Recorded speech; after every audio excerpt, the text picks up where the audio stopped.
This program contains content that may not be suitable for viewers under the age of 18. Viewer discretion is advised.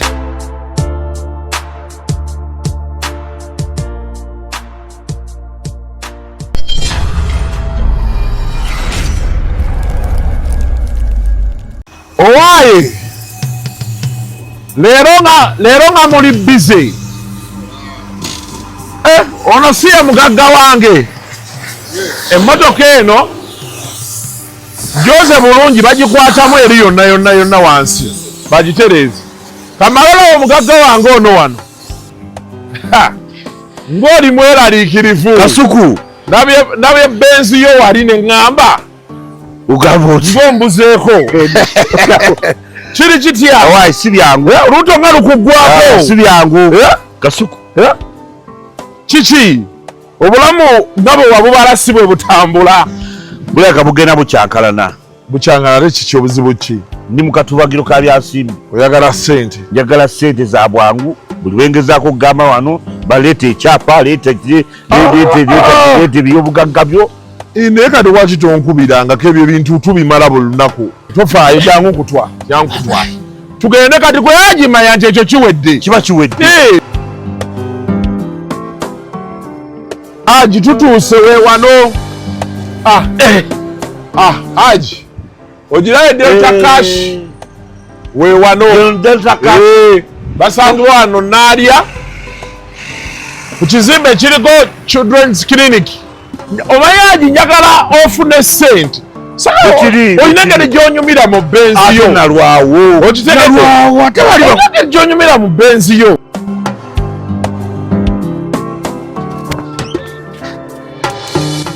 Onaze kwewola. Kibadde kitya? Njo situmanya nga toli musajja mugezi. Okitegedde? Ontaasizza nnyo okimanyi bangambye ebintu ntono nnyo. Just logbook. National ID. Bank statement. Bank statement yokka. Mu ssaawa 10 nezi. Ndakuba nga nfunye ssente. Ssaawa 12 ojja olina ssente. www.deltacash.ug osobola obijjulizaako okwo byonna ssente ne zikusanga. Okitegedde? Okimanyi nti bangambye emmotoka nsigala nvuga. Emmotoka bagisigala. Bakuteeramu turaka n'osigala ng'otambula nayo. Kati ssente njagala ogenda ozigyeyo ate nkukuba oluseke. Tewali tabu.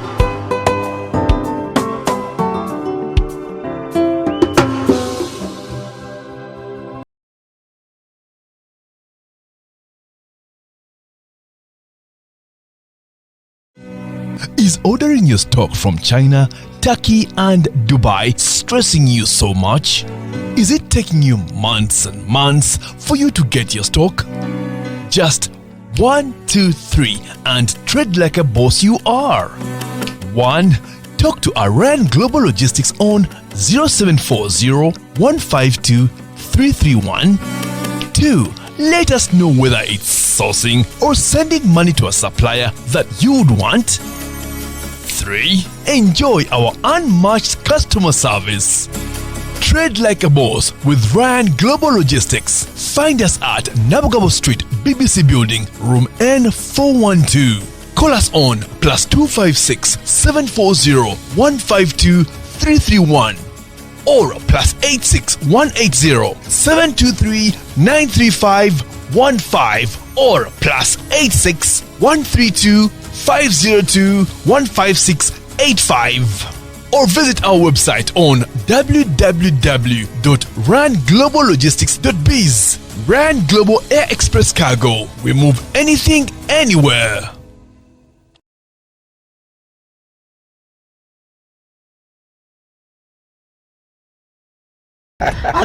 Ruzungu kade Kasuku tujikole sawa namba Ruzungu. Ruzungu tugenda muza kujira kutoka ntoku ndimbuzi ndiyefu Ana bora babaddi. Abakyala. Wale somoyo manyembuto. Katonda ya chembuto. Genda weji waminge. Yabaweereza buno bukeke obutini. Singa babu mutwale bamusonseka mukamwa bwonna. N'abufulumiza mu nnyindo. Kibwa ina guno omugo gwa Musa. White Star Premium Detergent. Waliwo banagambye emunda y'akasajja kasendi kalimba bannange. Esendi bannange.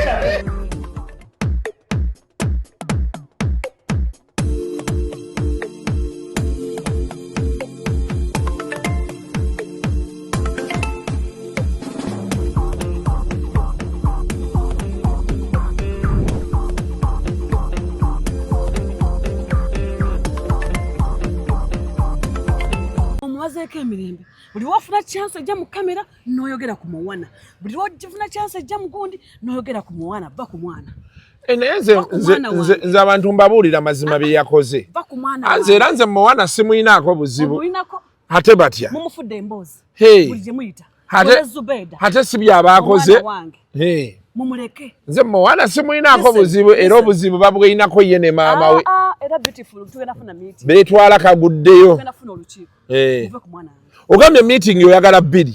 Eya muwana ne maama we. Abogenda batuuza.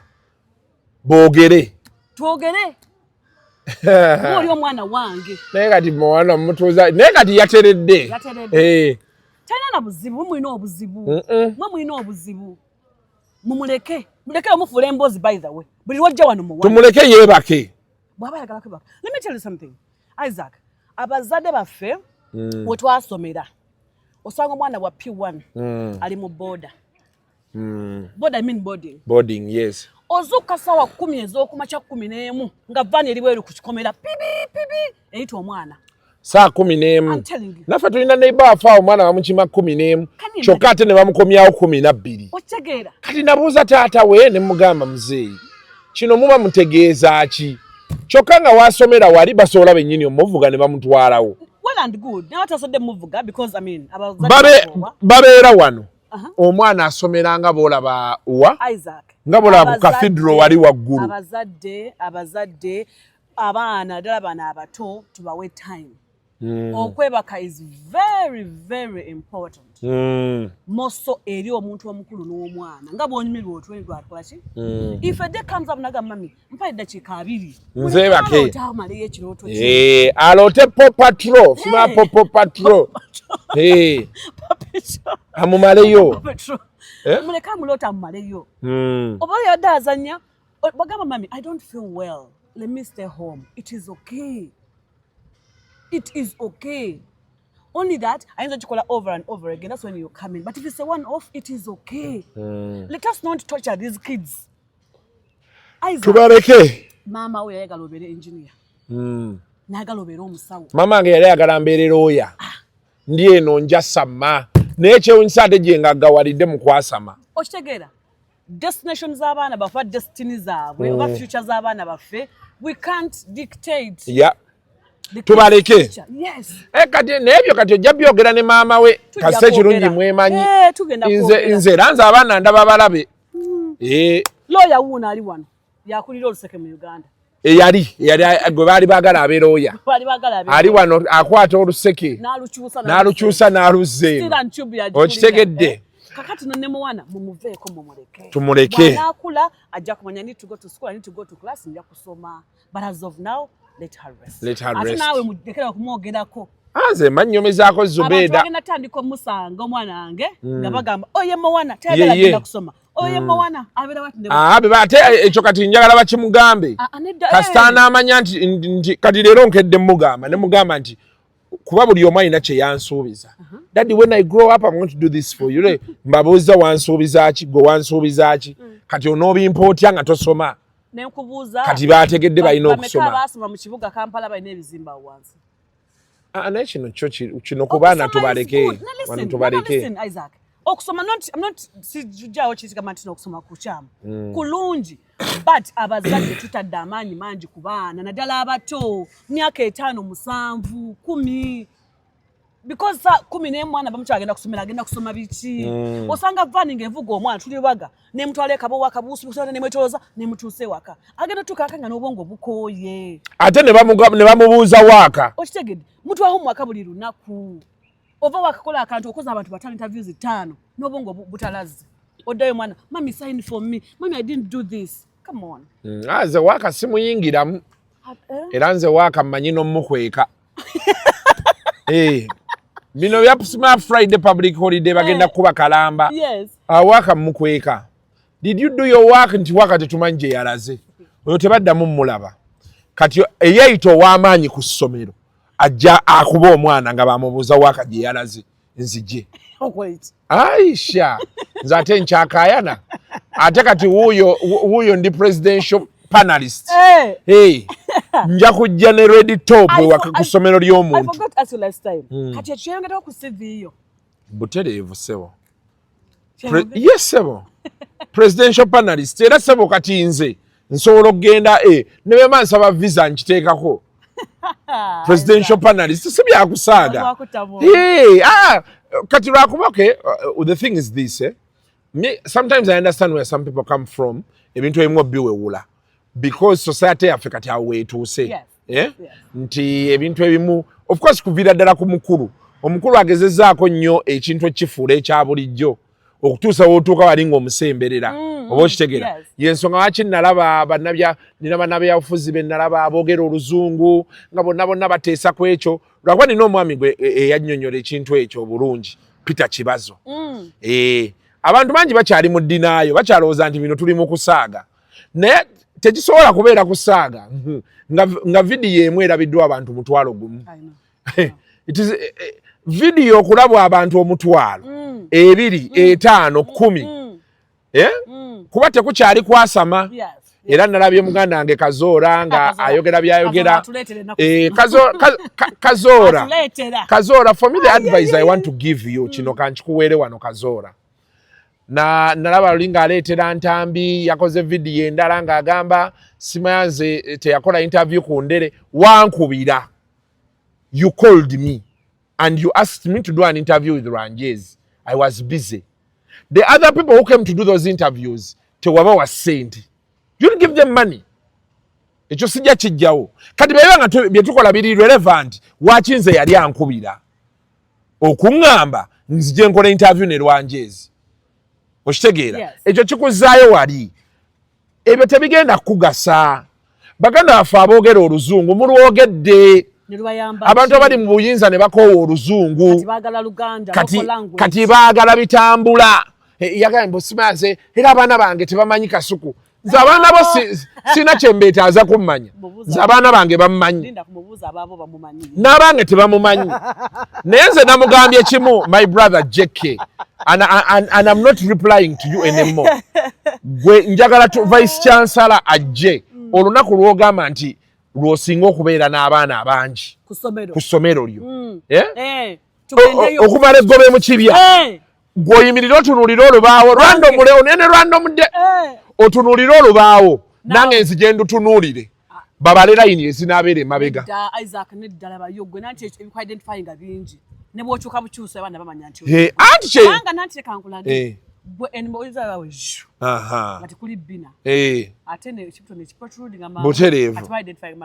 anti ye enjawulo kati awo olina ottiira Kasuku nti ye alina identity ye okitegeera kati bino ebirala byonna baganda baffe aboogera oluzungu you can make all the noise you want president yatusuubiza billions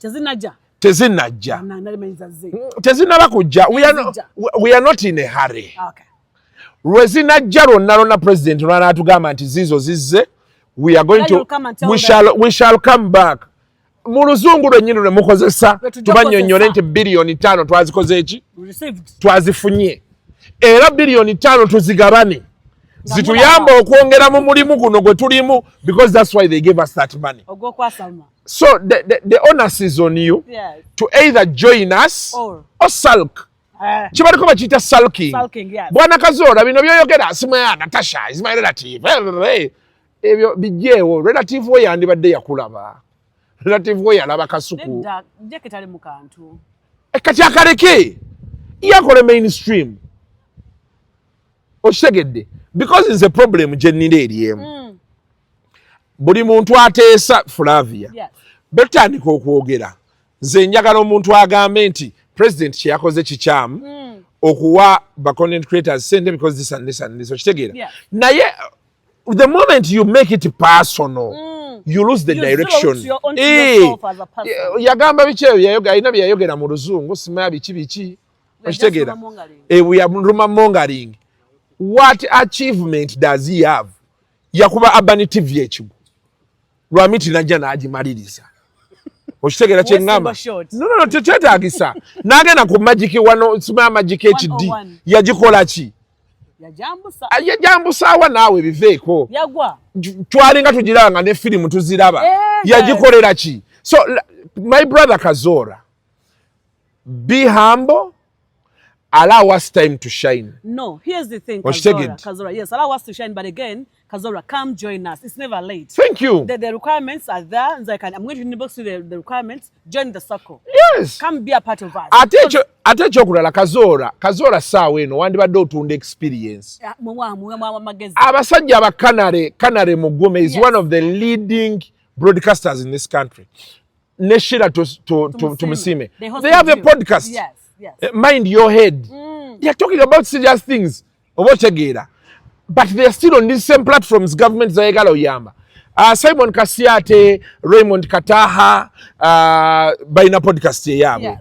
Kabushenga, Onyango Obo, Andrew Mwenda, they also have their own podcast. Bonna bali mu bino bintu. Era oba member baffe. Yes, yes. Yes, abo tuli nabo. Here's the thing, JK, with due respect, JK, here's the thing. Ebbanga lyokoledde mu media nze nga mwannyoko oyina experience and you're a good person by the way when it comes to broadcasting bena because ebita obimanyi bulungi on air off air obitegeera bulungi abimanyi kubanga ebbanga lyamazeemu. Listen, no, don't downplay it, Isaac. Listen to me, look here. No. No. Nache nayogedde. Bana nze nsirisi. No. Wama mtyaba Isaac omanyi. Ebyekoza bwati amaso ali ku downplaying. No, don't downplay gundi ya muno. Efforts za muno. Jeke mulungi yakola times ezajja mu agenda. Ozijukira bulungi nga mulungi era yaliwo. So ama Jeke jango to experience joina mu kintu kino. Tulabe how we make it better. Than okushi downplaying. Webale. Yes. Come join us. Ate ekyokulala. Don't waste time calling out Natasha.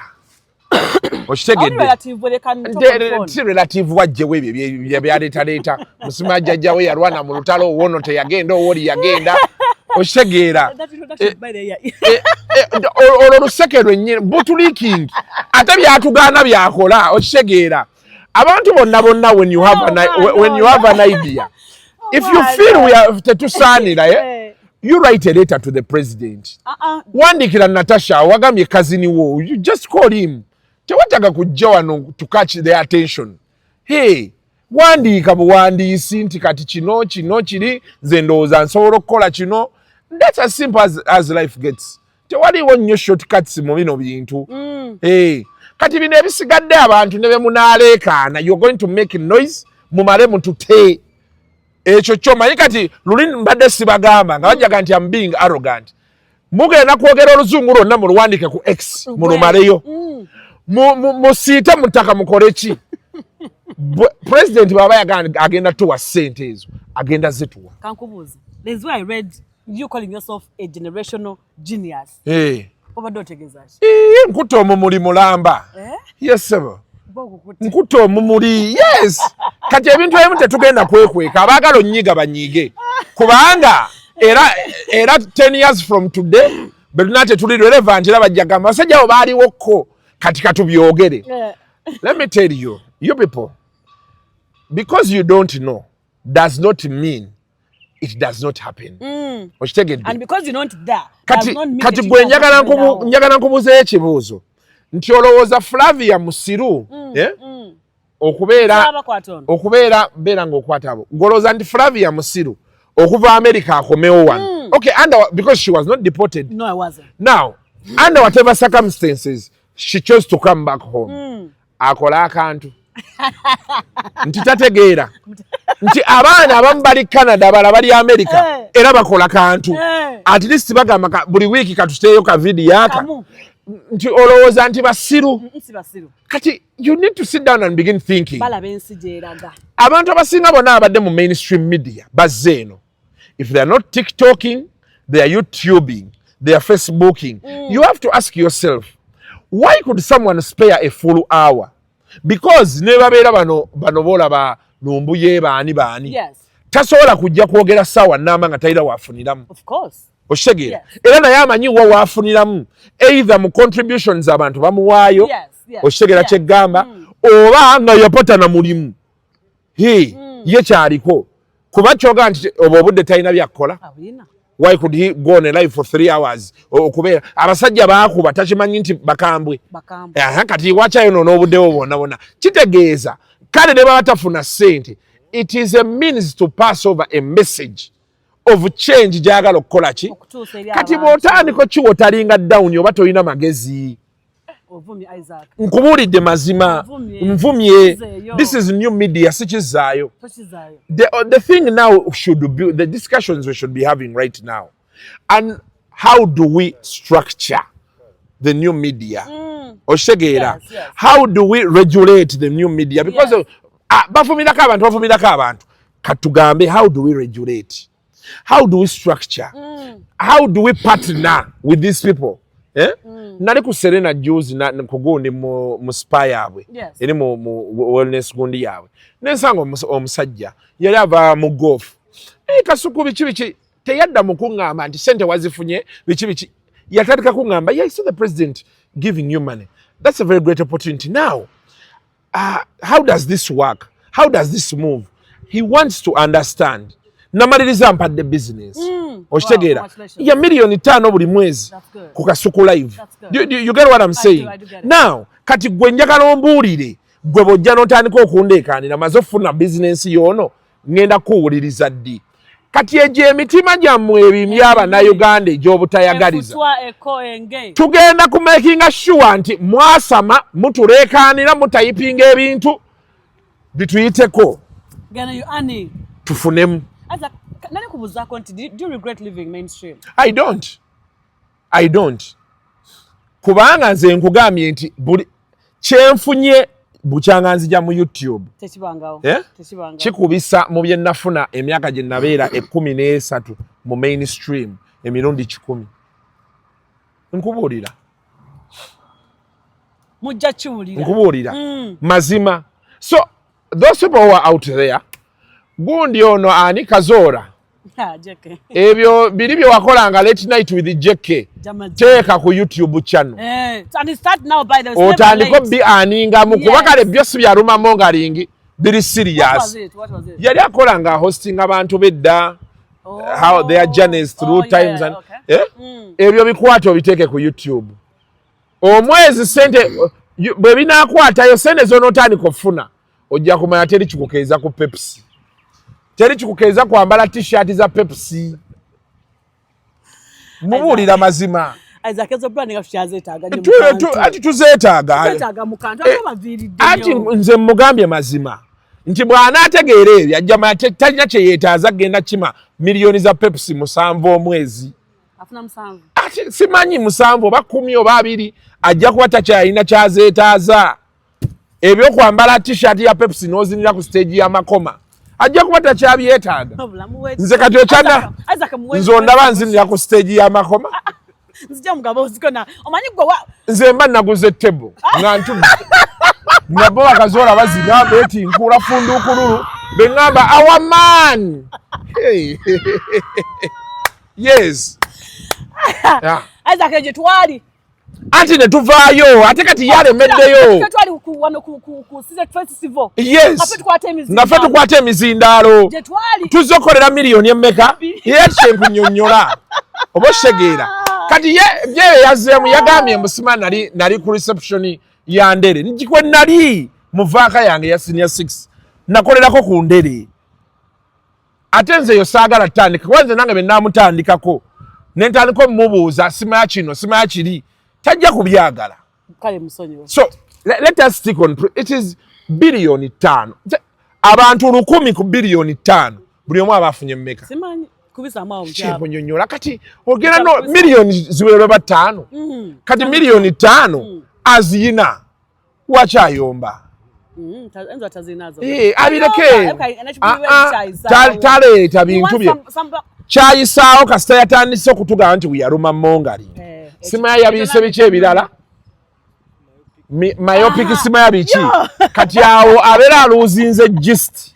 gwe jangu oteekeyo live yogambe nti Bakasuku they are doing a good job thank you but I think we should also think of this and this and this kasi totandika tuzaala watuba tugenda kuviirayo era muviiriddeyo kati oyo mumaze simu zaako ngalo nenzi kamugambe kano mama JK is never late better late than never no one never subscribers 10 kasofuna watch hours hadi sense otekamu ngomusimbi ofuna $9 not even in shillings eno mu kantu ebintu byangu nnyo tulawo tudde simu camera name it do your graphics come join us Sako details ngazi Queen Boxing Oliver wanukati gwe wennyini me myself era mala ku screenshot nkuwereza ompereza mukamange Kazoora jangu mu Sako tujja kuwandiika yes ofune wootuula kuba kati oli mu employment essaawa yonna Sudirwa anyiiga naggoba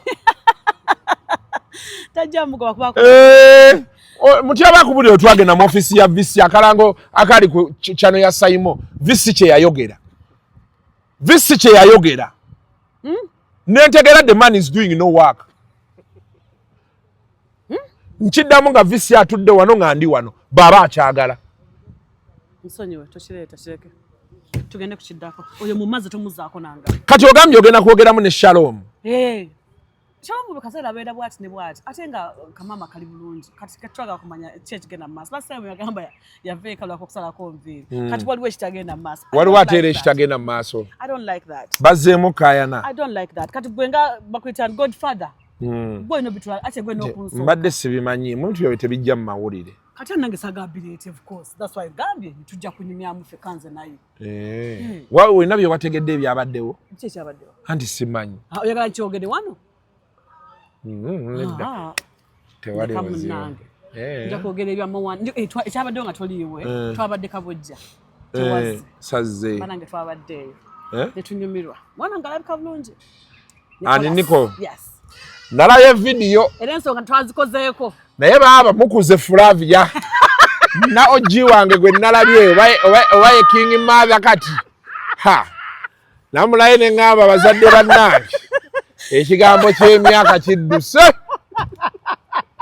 nengawa ekirungi bazadde kati abaana bali mu P5 P7 Isaac nze sikyakula nze proud ekyemyaka kankubulireko nalaye nga bazina n'ebirabo Nancy Jack yali eno ntu nga bali wazze nabadde nina ebinkutte ennaku zino baaba man ebintu growing up ate ne responsibility zino bezeeyongera omanyi nti nze ngenda okugirayo nti nga weekend eweddeko era nali at one point nali ngambye ba Shalom nti oba Sunday Nation tugireke nga mpulira kuba kati you have to have a social life but then you have to also work and you have to have a private life as well whereby wewamu akade nogananga this is my me time ate olowooza tukyagiina kati ffe twakolanga Monday Tuesday Wednesday Thursday tunyoke naye nga bamutyabe engeri gye tukola Saturday ne Sunday Friday tugiwummule owa baba gye yava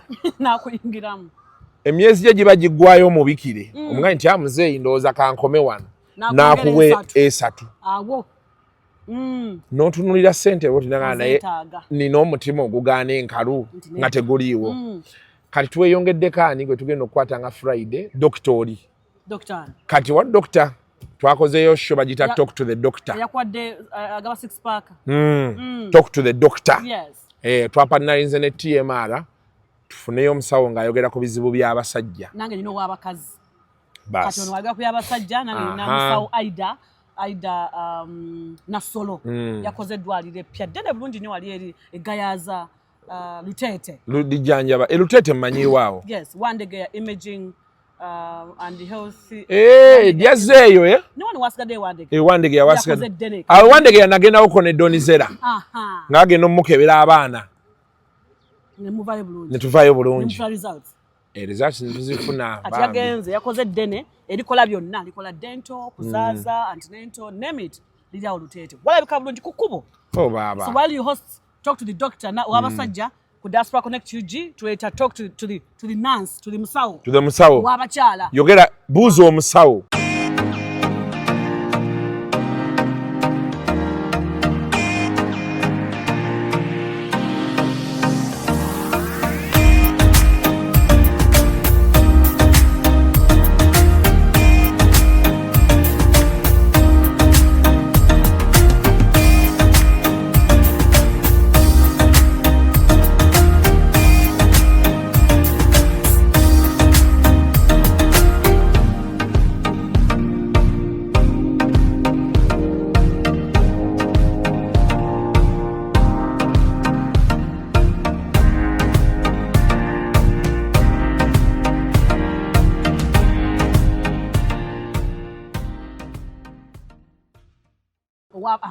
naye ekyo Bukedde tekiina Bukedde inabuuza omusawo naye kati nomala bukakozesa ndowooza Kazoora byayinza okwogerera awo they are coping mainstream but they dropped it tekyaliwo ng'ogitwala buuza omusawo okitegedde kati awo when is this show going to air today Hajat Hadija Nabukenya, it's your birthday today. Mama, I love you so much. Happy birthday. Hajat yo yakolera abantu ebintu Bukedde awo kidanyumiza gwako Hajat Hadija Hajat simanyi bwafaanana era nyinza okuba soogerangako naye ebintu bye muwuliddeko birungi byokka Banuludiini baani bonna abo bayita mu mikono gye oli mama waffe muve kuno akyaliyo ku Bukedde yadda wakati ali mu business ze kizenga on business abeera mukono seeta nga yagenda mu kyalo mu kyalo bagamba egindi wala nga si wammwe nga tena mumanyi wane mukono wano kati kuyika nga 2 number 1 mukono era wala mukono era kyalo nenda si kyalo twaliza muli nze mukono abantu bemanyiyo mpulira tugenda ziika twaliza muli ebya bbulu nkubuulira mazima nawe bebetusu yadda kubijja nedda Ajati nsaaga ndeka wamma Ajati go wange big up on yourself happy birthday tulina tubale tuyita ku bypass mutyaba nandaga enkuba yatonye waliwo amazzi begayingiridde naye bo bali wagguluko kati bo badde waggulu ngeno mazzi ne muganda naye kati nawo ojja basanga baga nti ewabi sima ewammwe tewaba wabi kasita tetupangisa atonda yabakola balina emboozi muni mazzi muwuga mbwe waffe Father Isaac on a very serious note kankunyumize mbawagira Isaac landlord nga yakonkonye landlord omumanyi nga yakonkonye kyawukana muno omuntu asula ewuwe ekituufu ng'oliwo tosula kukonkona it is your home however small it is as long as you are well give them credit naye nga tosula mu mazzi landlord yakukonkona naye nga woosula tewali mazzi mulekerawo ekintu ekyo kikuba ennyo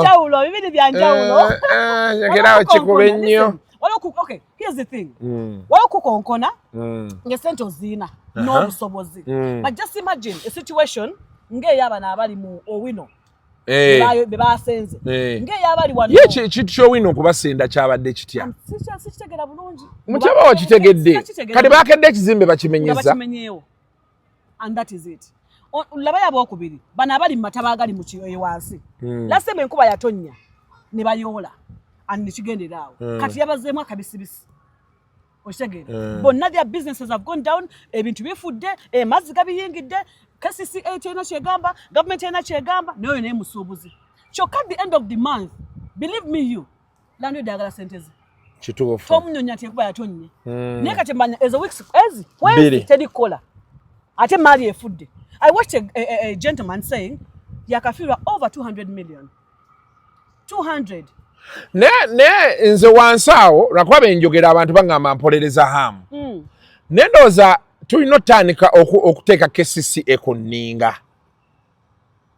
kuba kuva dda mu biseera by'abasebaana sebaggala there were complaints abantu nga basitula akeedi wansi eyo abantu nga boogera akeedi muzizimbye mu kkubo muzizimbye ku myala abantu nga tebakola ki tebafaayo oba okitegeera era ebimu ku bigenda osoluvinga problemu y'emyala eyo wansi balina omumenya ku akeedi kati wuliriza balina omumenya ku akeedi ate empya ezijja kati byebyo ebizibu bye tulina kati biri byagendawo tuleme kugira ebyayita kati ate bino ebipya ebigendawo anti ebyagendawo mu bukyamu ne bino ebijjawo mu bukyamu tukole tutya kati gavumenti erina ozimba ekibuga ekipya that's the only solution because beneegamba ekompasetinga bano abazimbako ng'ate beba bennyini be babawaze permission sene y'omusolo egenda nnyingi gavumenti esale weegambe nti tugenze oba Nakasongolo oba Bombo oba tudde Ejjinja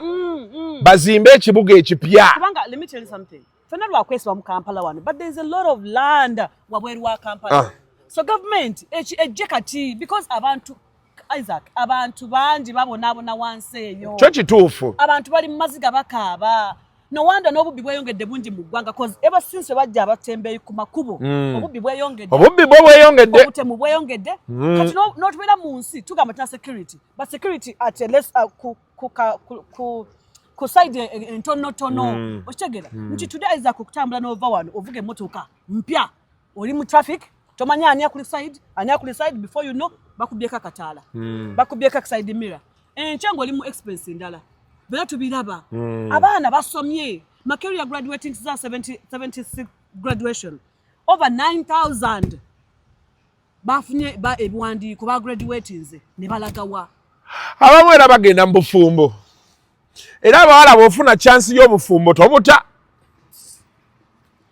Marriage is not an achievement. It is. It is not. Yanyumiza gwako. Obufumbo sebo ky'amaanyi. Hostinga n'omukyalo omu abadde mu emyaka 10 ne mubuza is marriage an achievement ko it is not. Anti akivaamu. Nedda akyakirimu. Akyakirimu yes. And Bambi. She's successful. She's successful. Very. Nembawe successful. Manuela Mulondo mukyala Brian Mulondo. Bambi. Yes. Wani ngambiddewo mbadde nsumulukuse. Ongambanga abo bantu bange mbadde ngenda simbula. Mayinze sirwawo. N'ennaku zino nayigamuko ku bantu bange omuntu. Nyinza mbadde ngenda ofubutuka ebigambo. Mbadde ngenda kubuuza nti oyo mukyala bbaawo alina ku ssente oba yafuna bbaawo omunaku. Olaba okigamba oluvannyuma. Ng'ate Mulondo musajja wange. Ate era neegobe n'abantu. Muntu onyigirwa abantu n'okoowa. Oh God. Obako ne mbadde ntandise olwo mayinza ezo topic nzaagala. Nendyoka nvulunga awo buli mbwa ne banyigira ne bajjukira luvannyuma nti naye ye waffe ekyokukola tetulina. Marriage is not an achievement. Naho sizo omukyala oyo gwegambe Dr. Aida Nasolo nanyinyonnyola yasoma muyivu alina emirimu alina ssente alina omwami ne mubuuza musawo is marriage an achievement nagamba nedda abakyala andi kuba yo obufumbo abuyina natabuyina jja kugamba kyekimu kubanga put yourselves first career yo but you see but do you know okimanyi nti abantu abamu obugagga bwe banoonya bagenda bujja mu bufumbo abakyala anti ofunye omusajja omugagga omusajja n'akugamba nti eyo bizinensi ngikuwadde kati gwokimanyi Flavia nti olunaku olwaleero waliyo abakyala nga ali waka ng'asasulwa omwezi kati era kati oli waka osasulwa $3,000,000 omwezi era ng'otandika kusindika binnyoyo mu neetaaga okukola ku percentage ya Uganda n'abasajja abalimu kuliko abagagga bameka anti kati Flavia nakusasula yayimba n'agamba abasajja be bangi naye abasajja bangi naye abaavu be bangi nze kati anti nze situation yange problem gye nina eri emufuula nze bwe manyumya emboozi era neetegereza nze bwe manyumya emboozi yange nze soogera ku mwavu ebyo ebintu byammwe mubeeramu eyo simaane abani kojja simamuli ne kazi bwe kapo mutudde wano munyumya simaye abasajja munyumye n'abaavu bammwe mwe mumanyi nze emboozi gye nnyumya eri serious nti omusajja anti wuliriza nkugambye sample space nti omusajja asasula omukyala nenkubuuza nti mu Uganda meka abasasula kati ebyo nze kati saagala bimanya omwavu yamanyi oba muntu oba si muntu yamanyi omugagga yeffe abalinamu ku kasente ye ate wuliriza byatandise 5 billion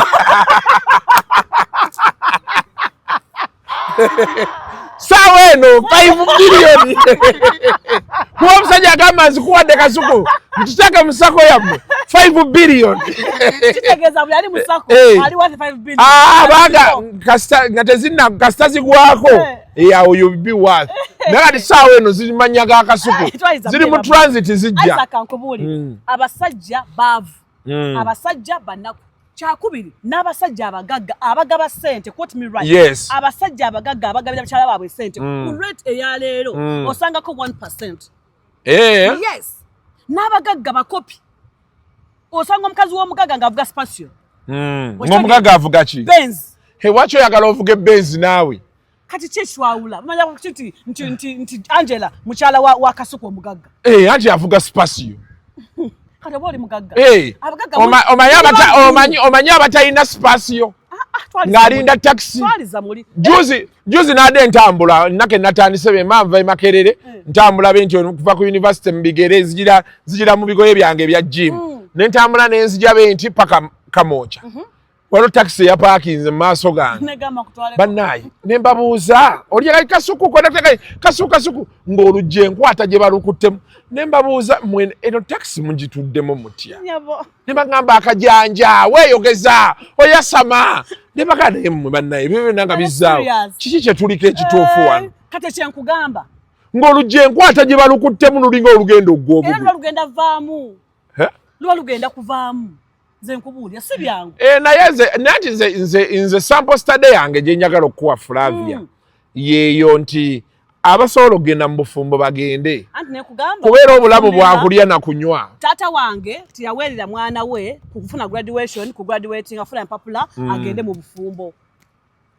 Anti kati emirimu tewali emirimu tewali ate bano abasomyeko bwe tubagamba nti kwata miliyoni yino tandika amanda mbw'omulimu gwa wansi. Awo ne mbayita nti mujje mu skilling tuyige okusiba enviiri tuyige okusoma computer tuyige okusiba enjala okutunga ebyalaani. Awo oli watuufu okitegeera because Uganda ffe tushikiza tewali mirimu 9,000 balazeewa and moreover Makerere is not the only university in Uganda. There are other universities that are still producing the same ate n'abasinganga the cream nekirala abakaddiye mu gavumenti muveeyo retire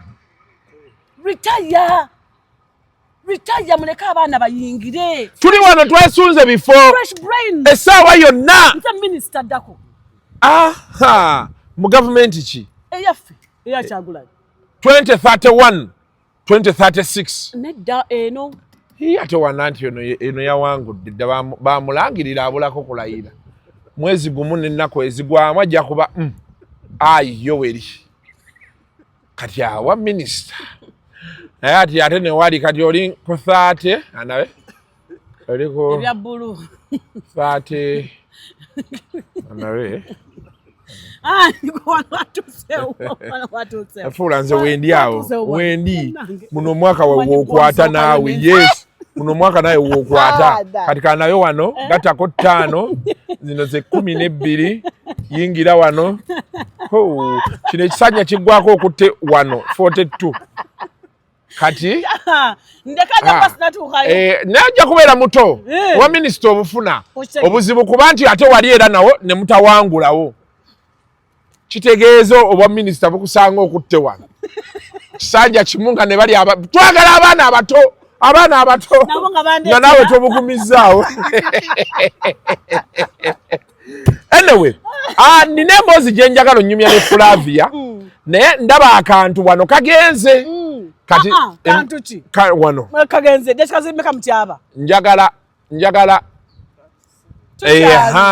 kati anti enkuba yineze sooka okafunye okagire bwoti eyebere part 1 kati mu part 2 fuula ajjira abasajja abatalabirira baana yemboozi yabadde etuleese lwakuba twasoose mu Kazoora twalete tuyinza mumulekera obulekezaawo betyo so kati katusooke tugende tweddama enkuba bwe tukomawo part 2 nooza part 2 nja gifulumya Friday ku makya fuula agenda tubuulira abasajja abatalabirira baana embwa embwezo sinze nkyogedde emboozi kati gwe kitegeeza ku bino ebya chicken ne taatawo wagira chicken ndi side zombi sina side actually kuba njagala I want to address everything properly kati bombi ogenda bawa obazze mu line kale sooka ojjeko mutyaba enkuba yiiyo ne bali abasajja baabo bagenze tugende wali tukolere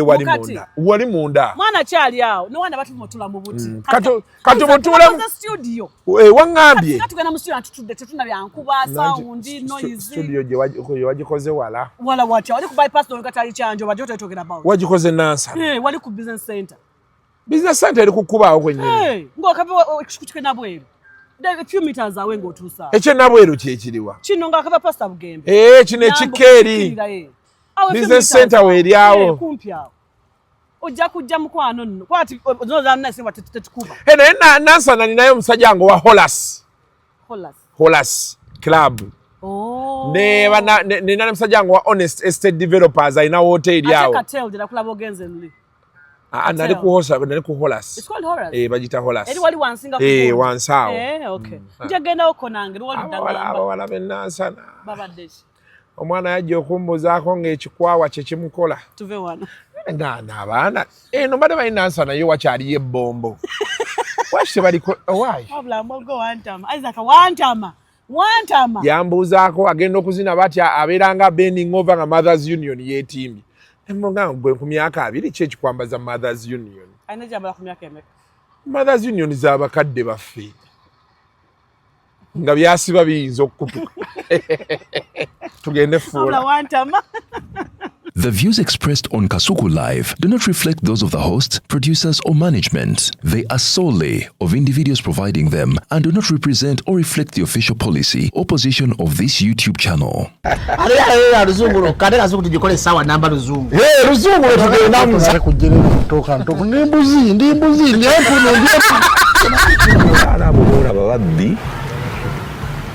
abakyala weereza omuyomba enyembuto katonda ekyembuto genda weediwaaminge yabaweereza buno bukeeke obutini singa baaba omutwale bamusonseka mu kamwa bwonna n'abufulumiza mu nnyindo kibwa alina guno omuggo gwa musa wayitista biblia mu detergent waliwo wanagambye eboda y'akasajja kasendi kalimba bannange esendi